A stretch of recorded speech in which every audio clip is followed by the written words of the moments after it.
네, 시장에 저평가되어 있는 종목들을 찾아드리는 시간이죠. 바로 작전 리포트입니다. 오늘도 MTNW 허반석 어드바이저와 힘차게 시작해볼게요. 전문가님, 안녕하세요. 안녕하세요. 네, 오늘은 종목을 보기 전에 종목 AS를 좀 해보고 가도록 할게요. 네. 어떤 종목이죠? 상반기에 이미 지난해 네. 수주의 매출의 1.5배 이상을 이미 수주를 받아놓은 회사. 반도체인가요? 네, 그렇습니다. 장비 회사죠. 네, 넥스트 레벨을 보여줄 넥스틴 네. 반도체 장비 회사인데요. 박스권 말씀을 드렸었고요. 그리고 추세 하단, 추세선을 그어 보아도 이 자리는 박스권 하단과 추세선 하단 모두 다 좀 어울리는 자리입니다. 그런데 차트만 보고 말씀드리는 게 아니라 수주 잔고가 지난해 매출액의 1.5배를 이미 상반기에 달성을 했고요. 넥스틴을 소개해드리고 난 바로 다음 날 SK 하이닉스에서 수주 공시가 있었습니다. 그리고 오늘 또한 SK 하이닉스 중국 공장 향으로 수주 공시가 또 있었습니다. 끊이지 않는 수주 공시가 있고 매출 수주액 이미 2배까지 전망이 되고 있는 상태입니다. 그러면 지금 당장에 내가 올라가는데 따라가야 하느냐? 모든 종목에 있어서는 발목과 무릎을 좀 보자라고 말씀을 좀 드렸고요. 이미 넥스틴 좀 상승이 나왔다라고 한다면 차라리 다른 종목들 꾸준하게 살펴보시면 좋겠다라는 말씀 드리고 있고요. 오리온, SPC 삼립, CJ 제일제당, 동아소시오홀딩스 여러 가지 종목들을 차트상 저위험 구간에 하나하나 찝어드리고 있으니까요. 꼭 발목과 무릎, 7월 한 달간 기억해야 할 단어로 좀 보시면 좋을 것 같고요. 오늘 한국은행의 빅스텝 단행이 있었고요. 오늘 밤에는 결국 이제 CPI 발표가 남아있는데 시장의 반응이 중요한 것 같습니다. 누구나 다 지금 CPI, 6월 달 CPI를 주목하고 있는데 사실 8월 넘어서 9월 CPI는 어떻게 될까라고 생각하는 분들은 한 분도 안 계신 것 같습니다. 파뮤, 옥수수, 대두, 천연가스, 심지어 WTI, 국제유가까지도 하락을 좀 보였기 때문에 이 다음은 어떨까에 대해서 백악관이 먼저 나서서 이미 지난 데이터다라는 이야기를 한 예고편이 있었습니다. 이처럼 조그만 시계열을 넓게 보시고 7월의 변동성을 잘 이겨내 가신다면 오히려 한 하락 사이클의 초입이 아니다.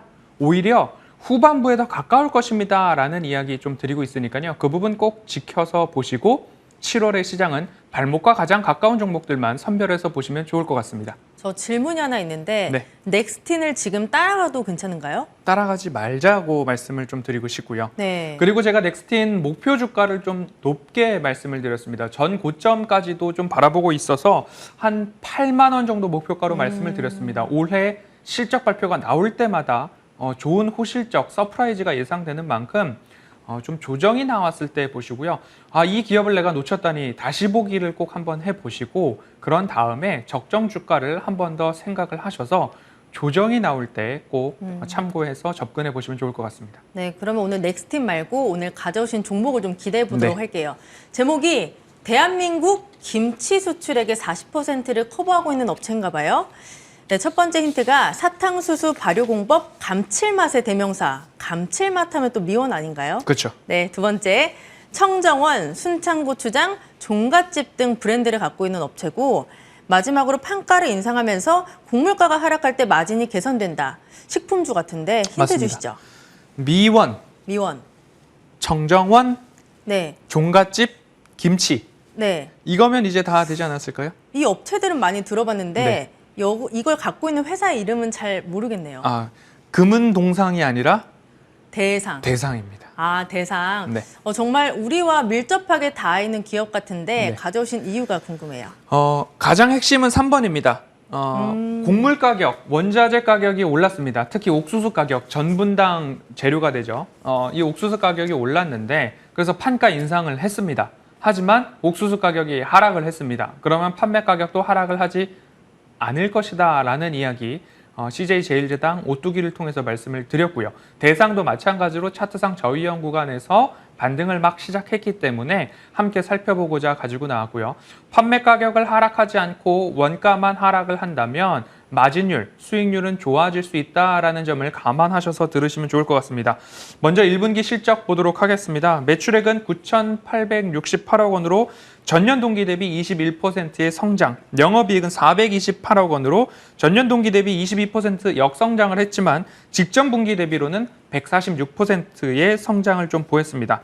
식품 매출액이 11% 올랐고요. 신선식품 19%, 편의점, 편의식품 13%의 성장에도 불구하고 영업이익이 전년 동기 대비 역성장을 했던 이유 중에 하나는 앞서서 말씀드렸듯이 원가가 너무 올라가서 부담이었다라는 점이 역성장에 대한 원인이었습니다. 곡물 가격 상승에 대한 원가 부담 영향이라고 보시면 좋을 것 같고요.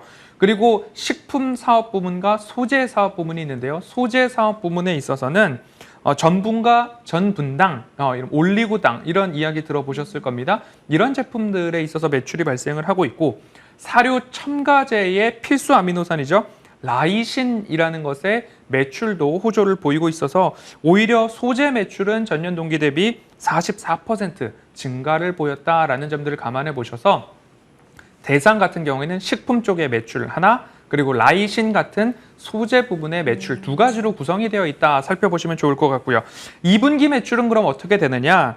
매출액은 9,872억 원으로 전년 동기 대비 19%의 성장, 영업이익은 492억 원으로 전년 동기 대비 8%의 성장 보일 것으로 전망이 되고 있습니다. 앞서서 농심, CJ제일제당, 오뚜기 다 말씀을 드렸습니다.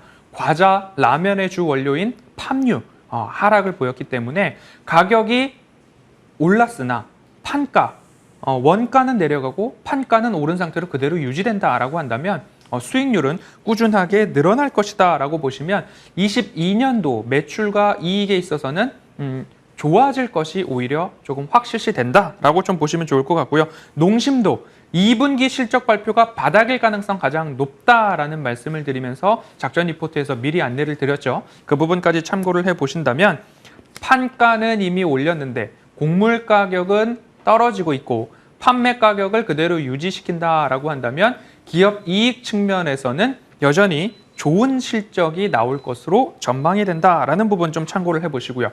원가 부담이 지속될 수 있다라는 점들 아직도 좀 남아 있습니다. 가격 인상 말씀을 드렸고요. 옥수수 선물 가격 한번 보고 가도록 하겠습니다. 소재 부분에 있어서 옥수수 선물 가격이 어마어마하게 상승을 해서 1분기, 2분기 좋지 않았습니다. 그런데 화면에 보시듯 선물 가격에 있어서 엄청난 하락을 좀 보였는데요. 지금 전쟁 전 화면과 그리고 상승 때 그리고 다시 현재 전일 종가 기준입니다. 그러면 2월 초입 부분에 있어서 엄청난 상승을 하기 직전 가격까지 다시 되돌아왔습니다. 저 밑에 파란 부분인가요? 그렇습니다. 이렇게까지 떨어졌다라는 거죠. 그러면 팜유와 대부분 가격들이 팜유는 오히려 전쟁 이전까지 더 내려갔고요. WTI 국제유가도 전쟁 이전까지 내려오고 있고요. 그리고 옥수수 선물 가격도 전쟁 가격대까지 내려와 있는 상황이기 때문에 이 정도로 구성이 되어 있다라고 한다면 오히려 판매 가격이 내려가야 되는 거 맞지 않을까라는 생각, 농심이 2분기 실적 바닥, 대상도 이미 판매 가격을 올렸기 때문에 일정 부분 기대를 해보겠다. 그런데 그 기대감이 22년도까지 총 실적을 한번 보시면 좋겠다라는 말씀 함께 기억해 보시면 좋겠습니다. 최근에 식품이나 음식료 종목을 굉장히 많이 네. 가져와 주셨잖아요. 근데 주가가 그 정도 메리트가 있는지도 궁금하네요. 네, 그럼 먼저 차트를 좀 볼까요? 네. 차트를 먼저 좀 보여주시면 차트상 저위험 구간에서 오뚜기, 오리온, 농심, SPC, 삼립 모두 다 좀 말씀을 드렸는데요. 대상 같은 경우에도 추세선을 한 10년 이상치를 놓고서 본다라고 한다면 코로나 팬데믹 때 구간의 저점, 그리고 초기의 저점, 그리고 지금의 저점이 추세선 저점, 가격적 모멘텀에 부합하는 모습이고요. 그리고 박스권으로 본다라고 한다면 거의 1, 2, 3, 4, 5, 6년 동안의 박스권 흐름들이 좀 나타나고 있습니다.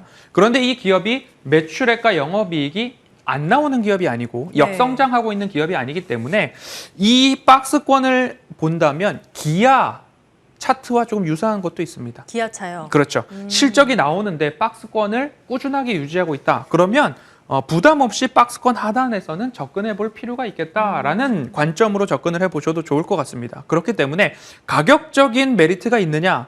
대한 질문으로서는 이 박스권 그리고 최소한 200주선 위로는 쉽게 올라올 수 있다라는 안정적인 부분들이 있을 것 같습니다. 그래서 이 부분 참고를 하셔서 가격적 모멘텀도 있다라는 점 참고를 해주시고요. 제가 말씀드릴 때 늘 강조드리는 것이 차트상 저이형 구간, 가격적 모멘텀을 확인을 하시고 매출액과 영업이익이 증가하는가, 재무적 모멘텀을 확인을 하셔야 되고 거기에 플러스 가시적 모멘텀 좀 말씀을 드리는데요.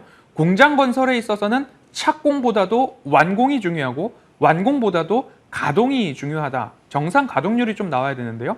오리온 같은 경우가 바로 그 핵심 포인트였죠. 러시아 지역에 신규 공장을 가동하는데 건설을 했는데 기존 매출액 대비 60% 이상의 증가율을 보인다라는 점을 참고해 본다면 이 대상 같은 경우에는 LA 지역의 김치 공장이 지난 3월에 완공이 됐습니다. 그럼 정상 가동률까지 올라오는 데에 올 연말 이후면 매출 인식이 될 것으로 좀 보여지고 있고요. 대상 같은 경우가 우리나라 김치 수출액 전체 매출액 중에 40%를 담당하고 있는 기업이 대상 종갓집 김치라고 합니다.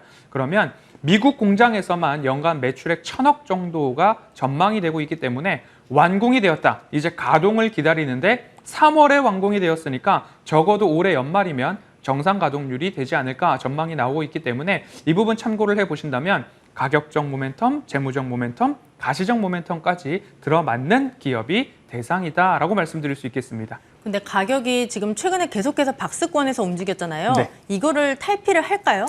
박스권 다시 차트를 보면요. 박스권은 오히려 일부 이탈을 했습니다. 이탈을 했고 추세선을 보니까 이탈을 했지만 추세선 저점에 맞아 있더라 네. 라는 점입니다. 이 부분을 뚫고 내려간다면 오히려 손절에 대한 각오도 해야 되겠지만 제가 말씀드릴 때 하방은 제한적이고 네. 상방은 오히려 더 높은 그런 모멘텀을 갖고 있고 여기에서 매출이 적자다라고 하면 작전 리포트에서 소개를 드릴 수 없었겠죠. 그런데 매출이 좋고 영업이익 좋고 원가가 다시 국제 곡물 가격이 내려왔기 때문에 마진율 좋아질 수 있다라는 점, 2분기 실적이 바닥일 수 있다라는 점 한번 참고해 보시면 좋을 것 같고요. 가격 전략 말씀드리겠습니다. 21,500원 이하 권역이 이 박스권 하단 최근의 부근으로 좀 보입니다. 그러면 제가 말씀을 드리죠. 무릎이 아니라 발목과 가장 가까울 때 보시자라는 말씀 드리고 있고요. 내일 CPI 발표가 있는데 오늘 밤이죠. 우리 시간으로는 오늘 밤 CPI 발표가 있습니다. 장 후반에 변동성이 얼마나 나올지 모르겠고요. 그리고 내일 아침에도 어떤 변동성이 이루어질까 혹은 7월 말 FOMC 회의를 기점으로 변동성이 한 차례 더 나올 수 있다. 이번 주에도 일정이 많죠. 옵션 반기일이 목요일 우리나라, 금요일 미국 예정되어 있습니다. 변동성을 활용하셔서 가급적 모든 종목들을 발목과 가장 가까울 때 보시고 대상 같은 경우에도 21,500원과 가장 가까울 때 도전을 해보시고 목표가는 먼저 3만 원 제시해 드리도록 하겠습니다. 네, 오늘의 저평가된 종목은 대상이었습니다. 참고해 보시길 바랄게요. 오늘도 MTNW 허반석 어드바이저와 함께했습니다. 고맙습니다.